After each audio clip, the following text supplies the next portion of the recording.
तो बेबिका ने उछाला जिया के चरित्र पर कीचड़ और ऐसे में आग बबूला हुआ अभिषेक ने जमकर की बेबिका की अपने बातों से, अपने शब्दों से धुनाई। क्या कुछ हुआ है बिग बॉस ओटीटी के घर के अंदर, चलिए हम आपको पूरी खबर बताएंगे इस रिपोर्ट में। लेकिन अगर नहीं किया है अभी तक आपने चैनल को सब्सक्राइब जरूर करें और बेल आइकन को भी आप जरूर दबाएं। दोस्तों, बिग बॉस ओटीटी के घर के अंदर हो चुका है भयानक वाला घमासान, क्योंकि यहाँ पर खेल गए बिग बॉस को निकालना था बेबिका को जेल से बाहर, क्योंकि घर में बेबिका के बिना नहीं मिल पा रहा है कोई भी कंटेंट। आफ्टर ऑल वो बेबिका की ही तो है जो हर वक्त घर में लड़ती रहती है। अब ऐसे में जब बेबिका ही जेल में बंद हो जाएगी तो कंटेंट कहाँ से आएगा। तभी तो बिग बॉस ने दिया एक मौका तीनों कंटेस्टेंट को जेल से बाहर आने का। भाई कहा तो यही था, लेकिन मौका असल में दिया बेबिका को। बिग बॉस ने कहा कि हम एक एक करके कंटेस्टेंट्स को मौका देंगे और जो बाहर आ गया वो जेल से आउट हो जाएगा, और जो नहीं आ पाया पता नहीं वो जेल में 1 दिन रहे, 2 दिन रहे या 3 हफ्ते रहे। ऐसे में बिग बॉस ने कहा कि मैं सबसे पहला मौका बेबिका को देना चाहता हूँ। बेबिका फेस रीडिंग करती हैं और ऐसे में मैं चाहता हूँ कि बेबिका कुछ कंटेस्टेंट्स की फेस रीडिंग करे, और यहाँ पर नाम बिग बॉस ने बताए। बिग बॉस ने नाम बताया अभिषेक का, पूजा का, मनीषा का और जिया का। ऐसे में बहुत ही बदतमीजी के साथ बेबिका ने अभिषेक की फेस रीडिंग की। अभिषेक को कहा बेबिका ने, तेरी मानसिक स्थिति एक जैसी नहीं रहती है, तेरा दिमाग कभी इधर तो कभी उधर रहता है। तू पल में तोशा पल में पाशा, मतलब हर पल तू बदलता रहता है, और तू ना किसी का सगा नहीं है। तू एक पल में किसी का तो दूसरे पल में किसी और का हो जाता है। तेरा कोई दोस्त नहीं है, और यही वजह है कि तू दोस्त बना भी नहीं सकता। लेकिन हाँ, तू दिल का राजा है और तू दिल का बहुत नरम भी है। तेरी आदत है और तू चाहता है कि तू सबको साथ लेकर चले। तू बहुत ज्यादा क्रिएटिव है, तेरे अंदर क्रिएटिविटी का भरमार है, तेरे अंदर क्रिएटिविटी का तूफान है।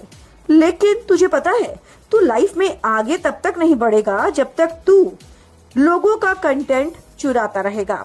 तो दूसरों के कंटेंट पर कम नजर रख और अपने कंटेंट को बना। जिसके बाद मनीषा की बारी आई। मनीषा को बेबिका ने कहा कि तू चुलबुली है, तेरा दिल बहुत नेक है, तेरा दिल एक दरिया है, तू बहुत इमोशनल है, पर हाँ कभी कभार तू पलटी मार लेती है। तू पलटी मारना बंद कर दे। ऐसे में फिर उसके बाद यहाँ पर बोला पूजा को बुलाने के लिए। पूजा आई तो पूजा को बेबिका ने कहा कि आपकी सोल में बहुत ज्यादा डेप्थ है, बहुत गहरी सोच है आपकी, और आपकी सोल के बराबर ये लोग पहुंच भी नहीं सकते।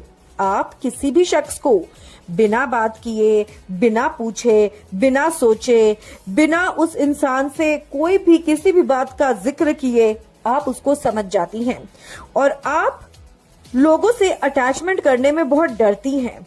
पर जब एक बार आप किसी से अटैच हो जाती हैं ना, तो आप अपने आप को खुद भी नहीं संभाल पाती हैं, क्योंकि आप एक इमोशनल मेस हैं।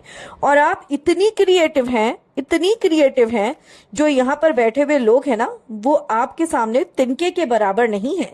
इतनी क्रिएटिविटी है आप में, तो इसीलिए आप ना अभिषेक से बच कर रहना, कहीं वो आपकी क्रिएटिविटी चुरा न ले।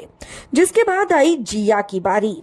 अब ऐसे में जिया को देखते ही सबसे पहले तो ये बोली बेबिका, ओ जिया तुम ऐसी हो क्या, तुम बहुत बोरिंग हो, इंट्रोवर्ट हो, शांत हो, है ना। जिया चुपचाप एक सरकास्टिक स्माइल के साथ सर हिलाती रही।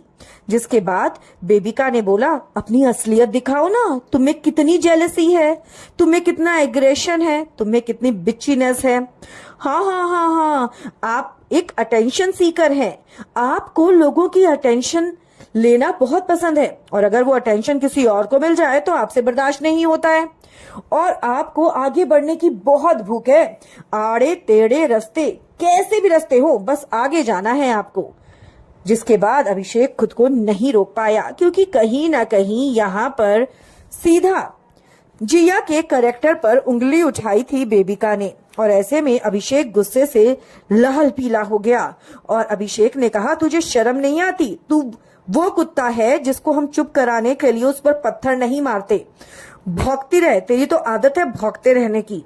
और तू किसी की सगी नहीं है। एक काम कर, पीछे मुड़ के देख शीशे में और अपनी फेस रीडिंग कर। तू खुद क्या है? तू खुद किसी की सगी नहीं है। जिसके बाद यहाँ पर बेबिका ने बोला, तेरी हैसियत नहीं है मेरे सामने बोलने की। जिसके बाद अपने आप को रोक नहीं पाया फुकरा इंसान और अभिषेक ने कहा, सुन, मेरी हैसियत पे मत जा, अपने दम पर पहुंचा हूं यहाँ पर और तू अपने बाप को सीढ़ी बनाकर यहाँ पर आई है। अपने दम से पहुंची होती ना तब अपना मुंह खोलती मेरे सामने। मेरे पास जो कुछ भी है ना अपना खुद का बनाया हुआ है, मेरे माँ या बाप ने मुझे नहीं दिया जैसे तुझे मिला है। ये सुनते ही बेबिका भी गुस्से से लाल पीली हो गई और वो भी चिल्लाने लगी और कहने लगी कि मैं अपने बाप की अप्रोच से नहीं, मेरे बाप को तो पता भी नहीं था मैं यहाँ आ रही हूँ, मैं खुद आई हूँ यहाँ पे। दोस्तों, दोनों के बीच में जमकर लड़ाई हुई और यहाँ पर अभिषेक ने कहा कि दूसरों के चरित्र पर उंगली उठाने से पहले अपने आप को देख, तू खुद कैसी है, तू खुद कितनी गिरी हुई है। वेल दोस्तों, हो गई जमकर लड़ाई, लेकिन कहीं ना कहीं अभिषेक को गुस्सा तब आया जब बेबिका ने जिया के चरित्र पर उंगली उठाई। क्या लगता है आपको, क्या अभिषेक जिया को लेकर हो रहा है बहुत ज्यादा पोसेसिव? वेल, हमें तो यही लगता है। आप भी अपनी राय हमें कमेंट्स में जरूर लिखकर बताएं। वीडियो को लाइक और शेयर करना आप ना भूलें।